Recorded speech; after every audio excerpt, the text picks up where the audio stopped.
欢迎您回到新闻大白话的节目现场，我是钱子，介绍这1个小时的来宾。首先是资深媒体人谢寒冰，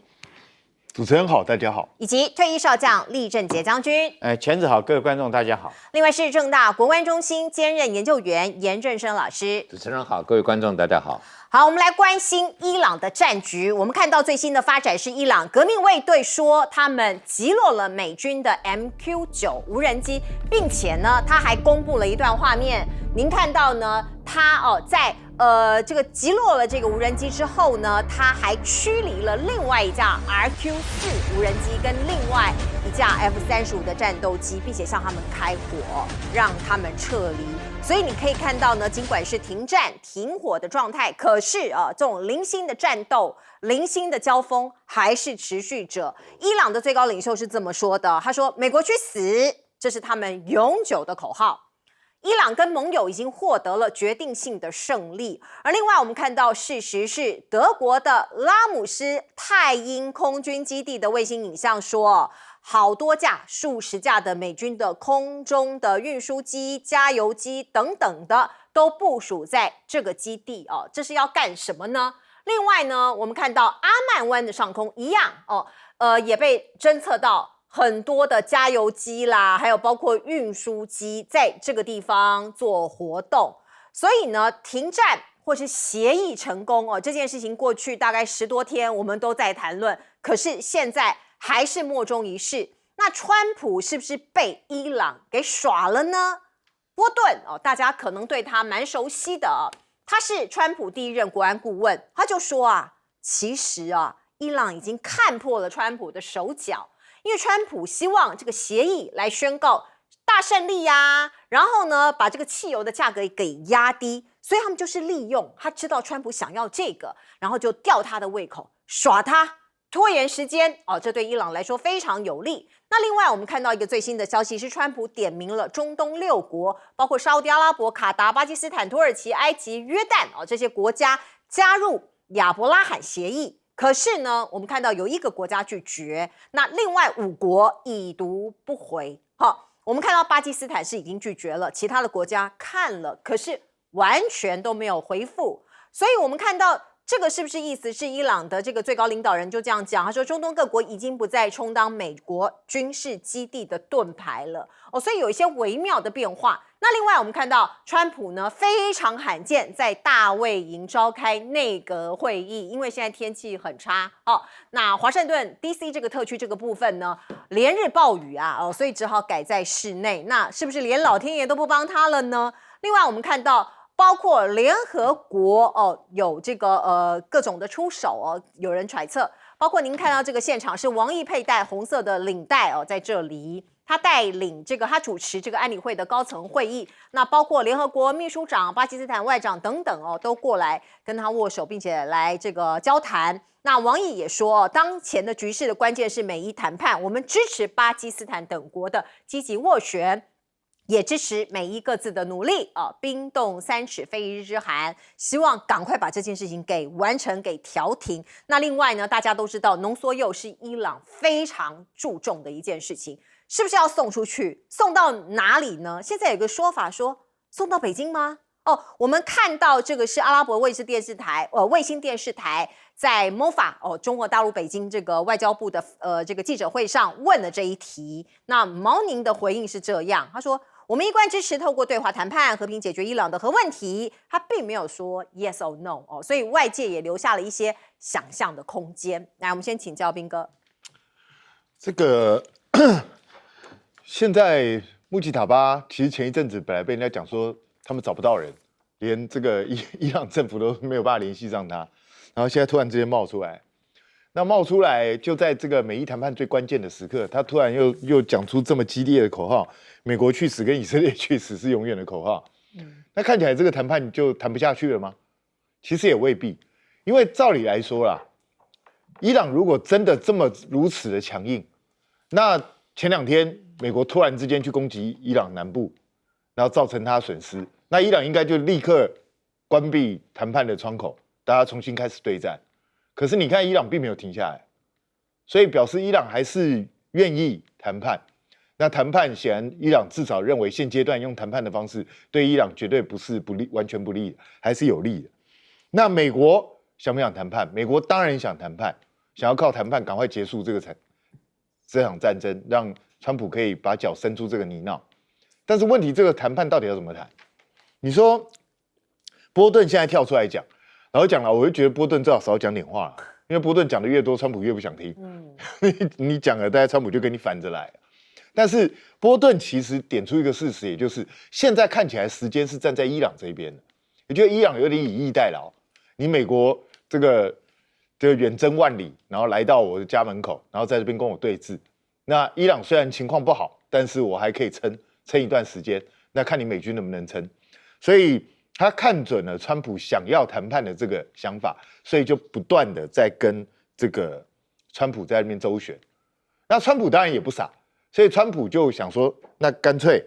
就是我来提个亚伯拉罕协议，一次把两个挂钩。因为亚伯拉罕协议是他第一任的时候就提出来的东西，他想把这两个挂钩之后，就算他对伊朗的条件要求的没那么多了，可是至少他有一个象征性的，他让中东这些国家都跟以色列建交了，那就化解了中东的一些纷争跟危机，那他也可以把它视为一种胜利啊。可惜问题就是这些国家要么已读不回，要么直接就反对。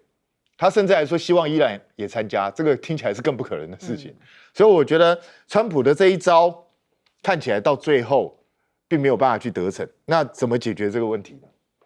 其实我觉得到最后可能他就必须要做某种表面上看起来好像没有重大的让步，可是实际上还是让步的方式，只是看他怎么样去圆这件事情。比如说浓缩铀的问题，也许我想你说直接运到美国去，这伊朗绝对不会同意的，因为你运到美国去，这基本上等于是战败投降、割地赔款。好像把整个浓缩铀他们花了这么多年培养出来的浓缩铀全部这个送给美国了，那是伊朗不太可能接受。那你就地销毁也有点颜面大失。那最好的方式是到第三方去让他保管。那可是如果去让俄罗斯保管呢？俄罗斯愿意吗？俄罗斯之前有说他也不排除这一点。那伊朗为什么不让俄罗斯去做这件事？恐怕是美方有一点疑虑。那所以他们现在是不是就想到中国大陆？想说中国大陆可能相对可能比较，第一个离中东比较远，那第二个如果由他等于来，他如果愿意接受这批浓缩铀，等于由他来挂保证，那是不是比较好解决这个问题？但是我认为中国大陆为什么基本上没有提到这件事？很多人会解释说他也没有拒绝啊，就是他愿意接受这些东西。可是我个人是觉得北京其实是不太愿意。为什么？因为很简单，你接受了这个浓缩铀，你就要负担责任。那你没事去负担这个责任干什么？实际上，你负担了这个责任之后，谁有办法保证美国不会继续去打伊朗？没人知道。川普什么时候神经又抽到，或纳坦雅胡突然之间又不对劲了？他如果又去打伊朗怎么办？那中国大陆要去扛这个东西吗？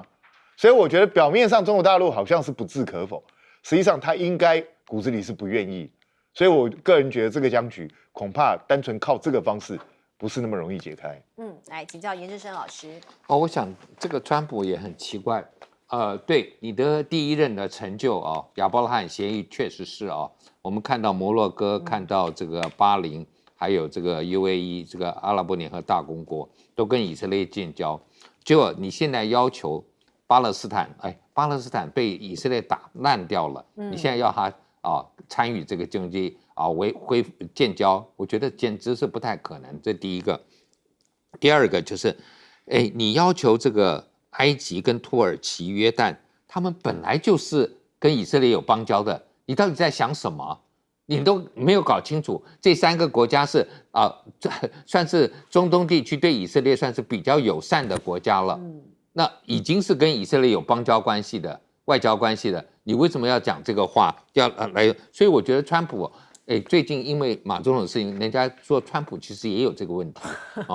真的是，就我看了很多报道，他说其实很多事情他也搞不清了，像这个你自己第一任，对，你应该知道的嘛，这个是你最熟悉的，你怎么会连埃及、土耳其跟约旦这些是传统上面，我们以前每一次我接待以色列的人来。他们就说中东地区全部国家都是对以色列比较不友善的，但是这3个算是比较好的。结果你这3个你现在把它拿出来，我不晓得川普在想什么，所以他说要召开内阁会议来谈这个伊朗的问题，我都怀疑现在大家会不会共和党前一阵子我们也看到有他的议员觉得说不能够支持这个共和党，包括这个南卡我们台湾比较熟的那个 Lindsey Graham 格莱姆还有像其他的像这个德州的 Ted Cruz 这些，他们都说不要支持，是不是已经感觉到川普在反反复复在跟伊朗谈判的时候，其实有一些问题，他真的是前后说法不一，那而且可能会忘了他讲的一些东西，然后又开始来谈这是我看到的新闻是这样。那所以我认为今天伊朗当然就是希望跟川普再继续玩下去嘛，反正川普就是前后会一致不一致。那伊朗当然，我也认为他还是希望能够谈成。那王毅能够扮演什么角色？我觉得大概中国能够扮演最大的角色，就是让这个冲突交给联合国来处理由联合国的秘书长出面。我一直觉得，因为过去川普就是有一点点像常常吃台湾豆腐，他也常常吃联合国豆腐很讨厌联合国。可是，在这种时候，你今天唯一拿得出来比较公信力，大家会认为可以接受的，还是联合国嘛？所以你还是应该找联合国的秘书长来看，然后是不是有一个停火协定？如果有停火协定，通常真的我觉得是需要有一个这个联合国的停火监督的委员会来看。那我觉得这样子，大家双方就是都有下台阶。如果说要别的川普如果今天要想达成一个和平协议，如果有一个国际团体来监督虽然不是他最满意的但是也应该也可以，包括我觉得联合国原子能总署来关心这个伊朗这个浓缩铀的问题，也比较有公信力。放任何国家，我觉得都不是最好的答案，而是今天由联合国国际原子能总署来看，然后最后做出最好的决定，而不是由你们在这些大国来互相决定。巴基斯坦当然我觉得在这个里头扮演蛮大的角色，可是巴基斯坦有很多人认为说它是拥有核武的国家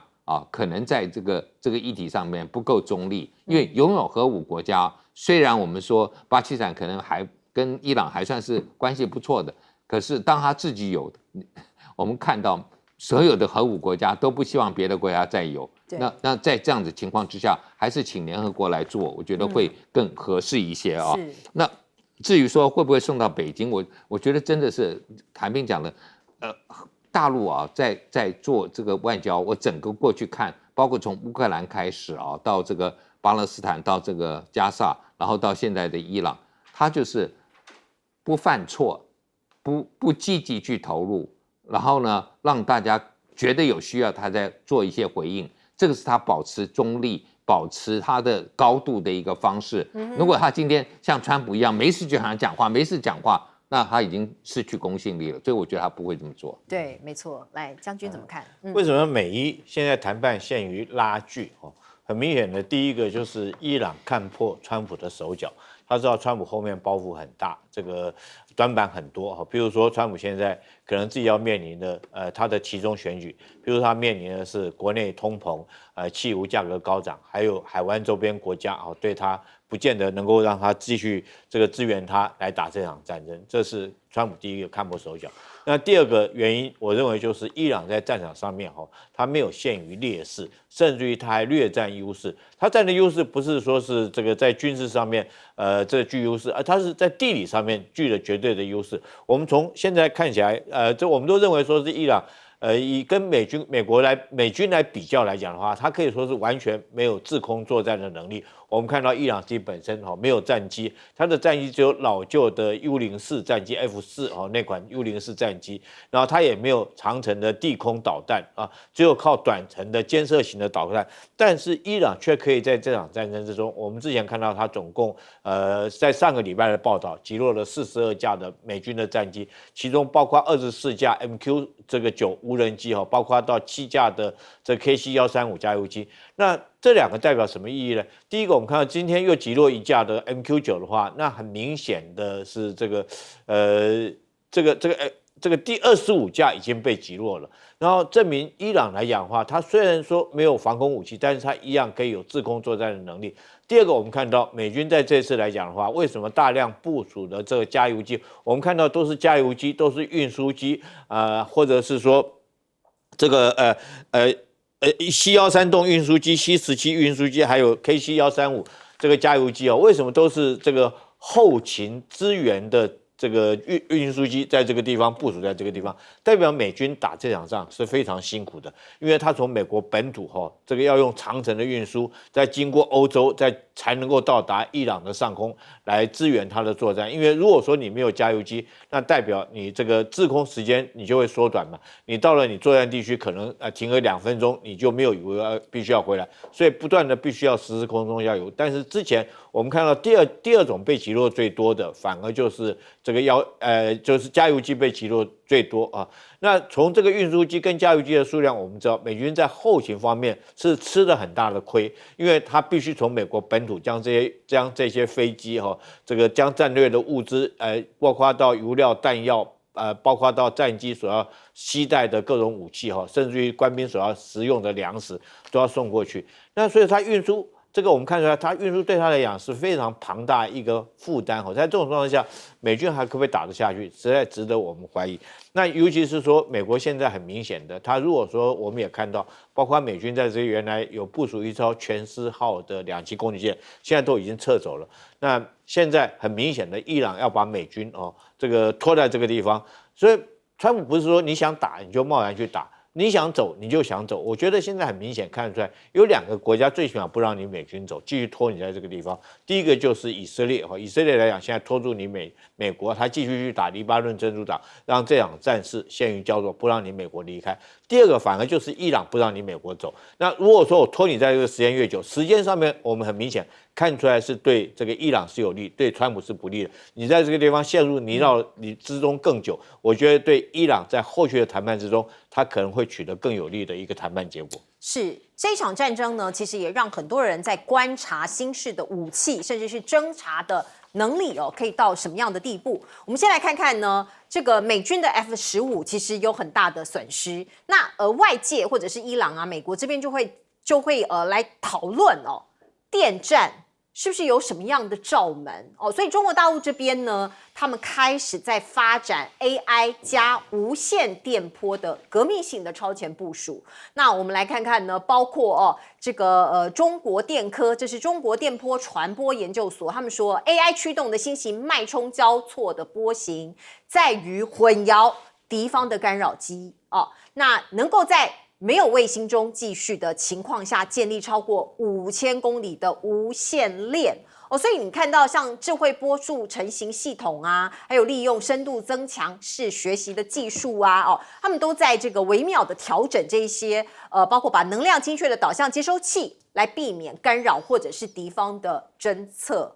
因为过去大家认为隐身嘛 F-35隐身战斗机可以被打下来，那表示他们在侦测。在这个突破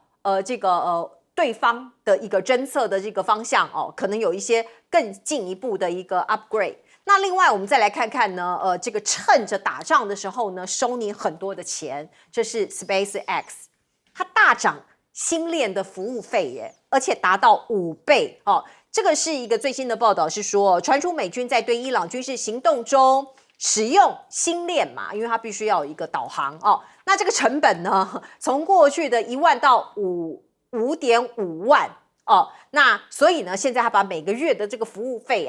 把它调高到2.5万美元。那所以这个就是你使用多，我就这个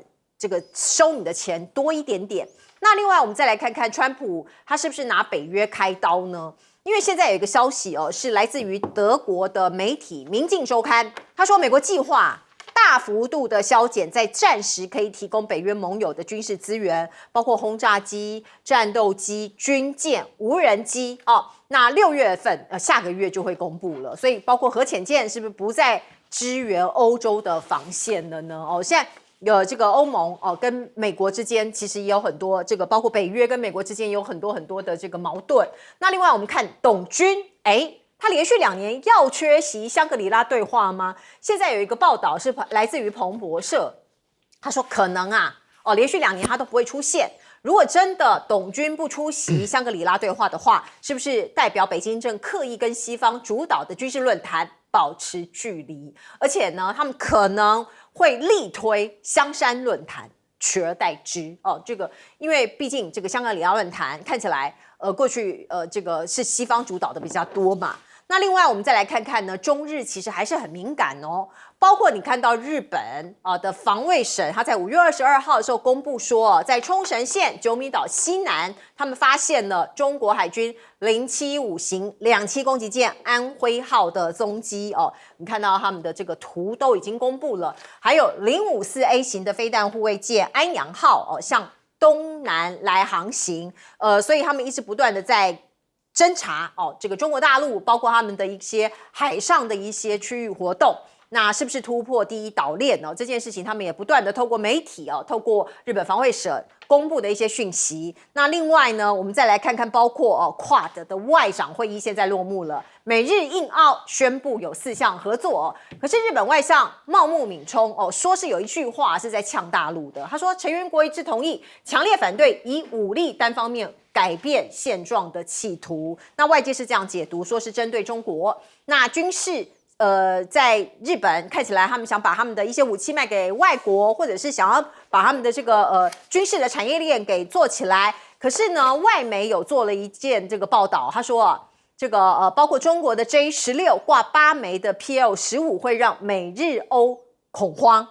他们点名说中国一架歼16可以点名4架美日战机，而且可以安全的返回装弹之后第2次起飞表示他们的这个能力是很厉害的。那另外，日本据报就出口最上级护卫舰跟新西兰，就是纽西兰展开磋商，并只图遏制中国，就是我们刚刚讲的，他们可能要出口这个到纽西兰去。那另外，我们看看伊朗战事消耗太大了吗？现在传出了美国的战斧飞弹交付恐怕延迟，可是日本又跳出来说没有，不会延迟，时程没有变。来，请教彬哥。这个当然。现在传出来这种消息说，中国大陆提供了这些电战系统有办法去干扰到美军的一些这个包括 F-35在内的这些战机。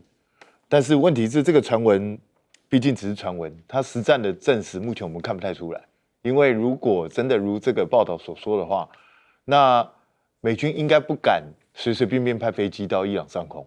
因为这样对他们来讲是非常危险。所以我觉得这一些东西，中国大陆经常在研究一些新的电战方式跟一些新的科技，可是它到底能够发挥什么效能，在实战中是不是已经开始应用？甚至像这些相对比较尖端的东西，它会不会提供给伊朗？我觉得这恐怕都是问题。所以我觉得这个大概还有待观察。那要有进一步的证据才能够得到实证。那 SpaceX 当然要狮子大开口这很正常啊。其实这就跟所有的高科技的产业一样，一开始可能用免费的给你，然后等到你用上手了就开始加钱。包括台湾现在大家最常用的 LINE， 最近不是也开始一堆要收费？对啊，对啊，就是一样。你依赖它就收得更多。是啊，所以这就是人家赚钱的法门。那有本事就不要依赖它，不然你要依赖它，到最后就是被人家那个拿钱嘛，这没办法的事它导致美国现在开始跟北约之间产生了裂痕。本来美国关税战就已经让欧洲这些国家对美国很不满，然后再加上这一次打伊朗，美国发觉自己叫不动北约这些国家，大家都不理他，让他一个孤军奋战，所以美国现在很不爽，他大概想要实施一些报复措施，就是那我这些相关的船舰啊，这些军队啊，我也不支援你啊，你们自己看着办啊，看你要怎样。其实短期之内，当然北约这些国家可能会非常担心他们的防务出现漏洞，然后安全没有办法受到保障。可是欧洲这些国家已经越来越多人的呼声就是，我们也不能老是依靠美国，我们也要靠自己起来，也不能老是被美国要挟。所以川普这样做短期可能会发挥他一定的功用，但是如果长期的这样做的话，其实反而是自己在裂解自己的盟友，这个对他在全世界的这个发展恐怕不是很有利的一个事情。那与此同时，中国大陆趁着美国在跟自己闹别扭的时候，他现在在积极在全世界各地交朋友，而且他现在很明显的在各个方面，不管在经济方面也好，在军事方面也好，他都要跳脱美国过去的窠臼，他要成立他自己的一个体系出来。那其实现在美国正在给他这个机会，老实讲，所以就要看美国自己怎么想了。那当然，美国也并不是真的完全都不理盟友，他还是会比如说跟这个日印澳啊这些国家积极的，还是要开一些会议。那每次开完会议的时候，都会提出一些主张，可是这些主张到底要怎么落实呢？我们随便讲一个例子好了，就是你说日本现在打算对纽西兰出口最上级护卫舰，它第一个，日本到底到最后能不能出口，用什么形式出口，而且出口到底对纽西兰来讲是不是很划算？因为日本的东西绝对不会便宜，因为它数量很少。那重点是在什么地方？重点在于纽西兰到底为什么要去淌这个浑水？纽西兰跟中国大陆并没有交恶，纽西兰本身又在南半球，中国大陆也不可能威胁到纽西兰的安全。那纽西兰为什么要来做这件事？这个就是一大问题。然后他现在又说要跟澳洲共同开发新型舰体，大家不要忘了，当初本来日本就要把他的苍龙级要寄转卖给这个澳洲，澳洲当时也非常有兴趣啊。澳洲本来也不是一定要核动力潜舰，他就想说，那我就跟日本买这个潜舰啊。就双方谈了好几年之后，最后不欢而散。为什么？因为日本从来没有对外出售过武器，所以他们对怎么对外出售武器，还有中间的细节，他们也很怕自己的技术会流失。所以在这种状况下，很多当日本各方面的顾忌之下，结果到最后就是不了了之。所以日本想要跨出这一步，恐怕也不是这么容易的事。对，看起来是困难重重。来，请教将军。这个美国国防部真的是被 SpaceX 这个敲盘子这个为什么他这时候给他涨价？这件事情是怎么回事呢？因为这个美伊战争开战的时候，我们都知道伊朗的这种见证者136无人机又便宜又好用，对美军造成很大的攻击伤害。那美军也想学这个，我用这么贵的导弹去攻击，结果效果不彰，所以美军也发展它的卢卡斯这种无人机。它其实卢卡斯无人机也就是仿制这个伊朗的见证者136。好，那你这种无人机飞出去的话，你要有导航设施啊。它用什么导航呢？它就跟 SpaceX 讲说，这个我用你的星链来做这个导航。那时候刚开始的时候是1个月一架，我讲的是一架5000块美金但是后来发现效果不错，这时候就突然给他5000块，要涨到1个月25000。我跟各位报告是一架要25000块，光这个链接的费用。那你想想看，这个我们都知道，这个如果跟伊朗的见证者136一架的造价成本也不过是2-3万那你光卫星连接你就要这个25000。那为什么 SpaceX 在这个时候要敲美国国防部的盘子呢？因为大家记不记得这个 SpaceX 它马上 IPO 要上市了，股价要上市，他当趁这个机会好好炒一波，好好赚一笔钱。然后他说的理由是说，我这个是最高级别的服务因为你用在我这个一般来讲的话，星链大概用在SpaceX 在星链上面大概有1万颗在太空的低轨卫星，那大概提供这个通讯卫星。那你要用导航，他说我这个是你用在这个无人机是用在军事方面，所以是最高级别的服务，所以他给他涨了25000。这第一个，第二个，我们看到中国海军这次确实是大动作这个安徽舰是2栖攻击舰，然后辽宁号是航空母舰这2艘分进合击。这个安徽舰它是从宫古海峡穿过去的，那辽宁舰它是从巴士海峡穿过去。这2艘很快的可能会在南海地区这个汇合在一起。除此之外，还有这个1艘这个前天从宫古海峡穿过去的是这个9重1补给舰，那个是航母战斗群的这种大奶妈，然后跟着1艘垒河号054B 的那款那目前来讲，如果说大家可以看一下这个位置，已经在这个吕宋岛的这个东边海域这个地方距离关岛就很近了。当他们这个辽宁号跟这个安徽舰汇合在一起的时候，后续来讲会不会继续航向这关岛那边跟去年一样，在这边做双航母的演练，或者甚至于到澳洲去绕一圈的可能性都不能排除。但是这次最关键一件事情是辽宁号这次这个出去来讲，它有一个最大一个新的一个这个演练哈，就是歼35上舰哈。前2天我们看到央视在这方面，当然央视也是故弄玄虚了，歼35会上舰吗？还打一个问号。那你央视都已经讲了，这代表说歼35可以上舰。歼35上舰的话哈，在这次会不会在这方面做这个演习哈？我觉得可能性是很高的。如果说歼35上辽宁号，那搭配到这个本来它的舰载机歼15战机来讲的话，那可以说是形成了所谓的这种双航这个高低配的打击战力，用歼35做踹门者的角色啊，接着下来用歼15战机做这个炸弹卡车的攻击模式对整个航母战斗群的攻击力道是很大，尤其是这次来讲，再加上有2栖攻击舰在这边做演练，我觉得这股海上战力很明显的是要在解放军是在这个西太平洋做反介入跟区域拒止的一个作战演练，是很明显的。是，来，严老师怎么看？我觉得我们看，无论是这个香格里拉或者是香山论坛其实都是这些我们讲说多边的一个平台让这个在亚太地区的紧张关系可以降低我自己工作的国际关系研究中心，我们长期都以前有一些研究人员会去观察，去这个香格里拉论坛参与，所以观察的一手的我觉得很重要是，第一个就是你这些香格里拉的成员是比较固定，就是说除了这些大国之外，就是亚太地区的国家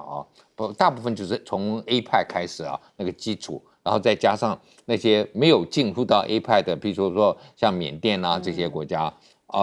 我认为它今天的这个功能确实是让你们这一些和国防事务相关的官员有机会见面，虽然大家各有各的一个盘算，但见面你可以从他们的这个肢体语言跟同他们讲话的态度互动的方式，大概知道关系缓和还是紧张我觉得这个很值得观察。那同样的香山论坛呢，北京又把它稍微扩大一点，就是还邀了一些国际组织，但更重要邀请了一些全球南方不是在这个亚太地区的你当然也有邀大国的，但他的好像并没有这么严谨到一定要是固定的成员，但他有邀很多，譬如包括非洲的，包括拉丁美洲的，那这个都是我们看可能在这个中东地区或者这些国家会被邀到这个香山论坛，而且也变成是每年大家都要办嘛办了以后，我觉得让这个双方的这个国防事务相关的主导能够参与。那这次为什么董军不去？我觉得大陆因为有点尴尬，你每一次有好几个一去回来以后，忽然又被拔关了所以暂时不去，我觉得是比较好一点，因为我现在大陆所有的这个官位里头最危险的就是国防部长，对每一次看到都有国防部长有一些变化，那你还不如派一个军委会的一个好像副主席或者其他的这个成员去，我觉得可能更合适一些那我相信在这个日本在希望就是说能够提高他的这个能力来因应中国的活动。我现在看这一些，包括在这个南海这些议题，都回到一个到底是先有鸡还是先有蛋谁是先？就是谁先让大家最先紧张，然后呢就不断的这个恶意的螺旋就会加深。那所以我觉得还是要回到最基本的。那我个人是认为，你美国一定要表态，就是你要化解所有的紧张关系，你是源头。如果你化解了，那我觉得在亚太地区包括我们看的香山论坛也好，这个香格里拉论坛也好，都不会需要这么紧张，因为每次美国的国防部长来讲话，都是还蛮引起争议的。是，对，应该要把这个紧张的这个氛围，透过对话透过像这样的论坛，可以稍稍放下来。不过我们再来看看中国大陆此刻正在访问的塞尔维亚总统武契奇，他其实在中国大陆去了很多地方，那也引发了很多的讨论。我们先来看看他到了浙江这个地方是嘉兴的闽食未来工厂，看的是人形机器人来授才艺，而且很特别哟。这些机器人是刻意的表演了塞尔维亚民族舞哦。当然，你到其他国家去看到机器人，然后表演这个国家的民族风味的舞蹈哦，你就会觉得哦，好特别啊。那另外呢，他还参观了小米汽车工厂。那这个工厂呢，当然展示了各式各样的电动车给他看了。那武契奇呢，他试驾了，其实也不是试驾，他就钻进去一架这个小米汽车里头哦，那感受一下这个坐上去的感受。那我们也看到小米汽车的这个车内还播放了塞尔维亚的国歌哦，所以这个方方面面也都让这个武契奇认为哦，他受到非常热情的一个款待。那我们看到呢，这个价格可能很多观众朋友也很好奇，小米的这个车子算是他们比较顶级的吧？哦 ，U7 哦，这个价格大概合台币108万。那武契奇当场就说：“哎呀，我买不起。”可能你还以为说，他是客气了，还是幽默说他消费不起？可是如果你去检查一下他的总统的月薪哦，他作为这个塞尔维亚的总统，他一个月的年薪，这个月薪折合成年薪也大概就是105万台币，所以他说买不起，大概也就是也不是讲假的哦。所以最后呢，武契奇的随行人员就帮他买了4台小米的这个车款的模型哦，还有这个冰箱贴哦，回去当做一个纪念吧。那另外我们再来看看呢，武契奇他受访的时候有讲，他说因为我年纪大了，我没有办法学中文，可是我的孩子啊，我的小儿子现在已经开始学中文了。那我们也可以看到呢，当然，因为武契奇哦讲起来有点拗口，那中国人都叫他577，所以他也入境随俗哦，就是跟着中国人一起叫着这个577哦，那也很有趣啦哦。包括你看到他的夫人，当然也随行哦，来到这里访问，那穿了旗袍。那试穿旗袍，这也是一个算是一个文化观摩的一个环节。那我们再看到，包括他跟习近平的夫人彭丽媛一起参观北京的舞蹈学院。那我们也可以看到呢，这个舞蹈艺术啊，各种艺术其实都可以跨越国界，不管音乐啊，各种艺术啊，所以也很多的这些学生呢，也都在旁边哦拍手欢迎。那武契奇他特别的说了一段话，我们来听听看。Sad ako analizirate njihovo izdvajanje za veštačku inteligenciju, ako ste mogli da čujete gospodina Lama, je fascinantno ovo što je Kina uradila i sad je trka u dvoje. Trka je u dvoje između Kine i Amerike. Kina krupnim koracima grabi napred i stvarno i sve što sam video do sada, ne kod nas, već u celoj Evropi, mnogo daleko od ovoga. 好，塞尔维亚这个国家在欧洲当然是非常特别的，因为它要申请加入欧盟，到现在还没有被准许，所以呢，他到中国来访问哦，或者是跟中国大概方方面面的关系，其实某种程度呢，他也接到了欧盟的一些警告哦。尽管他在中国大陆，他认为中国大陆的科技呀、相关的水准越来越高，可是另外一方面，他还是不断的希望可以加入欧盟。好，那我们看到这个就欧盟就已经有人来警告他说，如果你跟中国大陆这么的接近，投资这么的多哦，就会损害塞尔维亚加入欧盟的机会。那武契奇他到底怎么选择？我们后续也会来看。不过我们看到呢，73亿欧元的投资哦，事实上呢，这个中国大陆从2025年底到现在累积的投资金额是73亿欧元哦，那也帮他们创造了大概数万个工作机会。所以你说武契奇要不要跟中国大陆有一些连接？当然要哦，对他们来说，那可能是一个很大的资金跟投资的来源。来请教彬哥。这次武契奇去中国大陆，其实也不是他第一次去了，他已经去了很多次，只是他这次去探访的产业又不一样。那中国大陆这次特别安排用他们的机器人来，跳他们的塞尔维亚的传统舞蹈。那当然他看了应该会很窝心，那也可以看得出来中国大陆接待他的诚意。那雷军最近这几年好像专门在接待这种国家级领导人，对，每个都来看。电动车、啊。对，那他也顺便来拓展一下嘛。而且更重要的就是塞尔维亚本来就已经跟中国大陆之间是有计划要引进这些电动车在塞尔维亚去生产，那作为他打开欧洲市场的一个敲门砖。所以对武契奇来讲，这对他来讲这也是他在塞尔维亚发展产业的一个转机啊。何况就是这个武契奇现在在国内也有很多反对的势力。他如果能够引进这样的东西进来的话，那对他的选举啊，对他在国内的稳定度一定也有加分。那当然，老实说讲说买不起是客气啦，因为我相信如果他要，雷军送他一台绝对不是问题啊，对啊，但是可能他不太好意思拿吧。可是他年薪真的才105万台币，是啊是啊是啊，是不多啦。啊，上次福特的执行长就直接拿一台回去了，就听说是用借的，但是借了，到现在还没还。上次郑丽文也有去啊。对啊对啊，郑丽文也是拿一个模型。对对对。所以这个就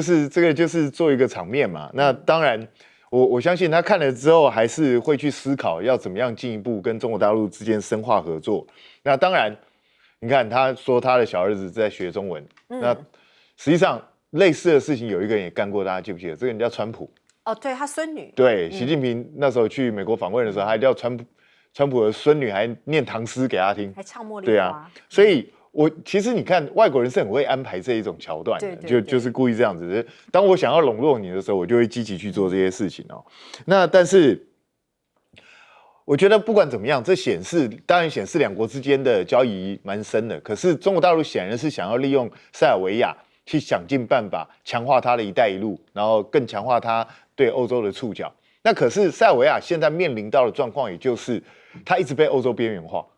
那他也一直没有办法打破这个困境。实际上，他最近想要跟中国大陆买军武的时候，就造成欧洲这些国家的反对。所以这就是一个很两难的地方。如果他去拥抱欧洲，欧洲这些国家又不理他，对啊。但是他如果去拥抱中俄，欧洲这些国家又对他有点防心。所以对他来讲，他怎么选择好像都没有办法有一个两全其美的一个做法。所以塞尔维亚大概也蛮困难的。不过他点出了一个事实，就是现在在 AI 的领域当中，虽然欧洲也在积极发展这一块，可是，在台面上大概就是中美两国在竞争。是，那美国现在还是领先，但是美国自己也没有把握它到底能够领先多久，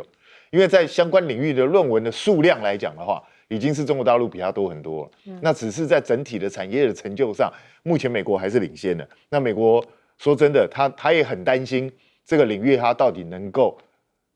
再持续多久，所以他现在还是会不断的加强对中国大陆的打压。但是那个东西，那个层级的东西，对塞尔维亚比较无关。塞尔维亚希望的是，我不需要你们那种最先进的东西，但是你是不是把一些实用性的，然后成熟的东西先能够引进塞尔维亚，这样对提升它的产业就有很大的帮助。所以我觉得对塞尔维亚这样一个发展中的国家来说，他当然去中国大陆寻找很多的机遇，实际上也不止塞尔维亚。你这几年可以看到络绎不绝、陆陆续续的，甚至不只是发展中国家，连一些已开发国家都不断去中国大陆找机会。所以我一直觉得，就是台湾明明就在大陆旁边，然后我们就眼睁睁的看着这些机会一直流走。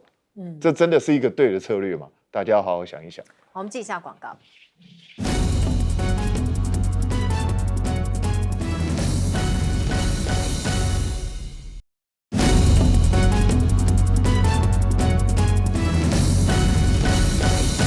好，我们来问一下严老师怎么看塞尔维亚这个国家？我觉得第一个塞尔维亚当然就是说在欧洲他很努力想要进欧盟，可是说老实话，他有点可能会像土耳其一样，就是当你这个欧洲国家用各种方式来刁难你的时候，其实他就是不想让你看看当年的状况，土耳其在1980年跟希腊差不多的状况。根本希腊没有资格进，但是欧盟就让他进，就后来发生了这个我们讲说这个金融风暴等等，欧债危机很多的问题。现在同样的情况，因为塞尔维亚还有一些其他的如果说他的过去的南斯拉夫的联邦包括什么这个克罗埃西亚也好，包括斯洛维尼亚也好，他们可以进，我就不觉得塞尔维亚为什么不能进那可是塞尔维亚，因为在米洛塞维奇的时候，曾经是恶名昭彰嘛，在这个波斯尼亚战争，所以你要克服这个，然后现在又换了这个武契奇，它就是一个比较是偏右的，那就是右派，非常右派，对这个欧盟的来讲是比较难以接受。可是你看他今天在欧盟不受欢迎，因为他还有一个。他跟欧盟之间也有另外一个争议，就是科索沃你南斯拉夫所有的这个联邦都独立可以吗？都脱离了，那因为它是联邦制度，可是科索沃是塞尔维亚的自治区他脱离，结果欧盟赶快去承认，中国大陆这个印度跟这个俄罗斯都不承认哦，他们觉得说这个根本不是一个联邦嘛，所以武契奇觉得说可以在东方这边找到一些温暖，特别你知道他接近200公分，结果川普还叫他做一个小桌子，他很生气，真的很生气那我觉得他今天到中国真的可以得到很多的就是温暖，然后我觉得最有意思是前一阵子因为川普去大陆，然后普丁去，大家说彭丽媛是不是失事了怎么都没有看到他出来，人家第一夫人没有来，那你跟着出来干嘛？对不对？结果现在他第一夫人出来了，来了，武契奇来了，他当然就出面了。所以我觉得我们有些很多人会去故意去揣测，其实看到最后就发现你讲话讲太快了，没错对不对？那个时候我想你也听过，对，因为川普他没有带夫人去嘛，川普也觉得说不要失焦因为上一次去大家就在比他们夫人衣服啊什么等等，所以这次就没有。那可是武契奇夫人来，他就陪着。那我觉得中国大陆它的最大的特色就是你今天是川普。你今天是普丁，我给你这样待遇；你今天塞尔维亚，我照样给你很高级的待遇，让你感觉不是一个好像对大国和小国之间有大小眼。我觉得这个是为什么他能够在全球南方有领导力的原因，就是在这一方面。没错，他就一视同仁。对，一视同仁。对，好，我们进一下广告。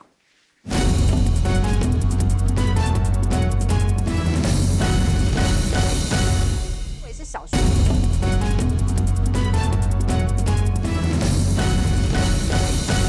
最后时间交给将军。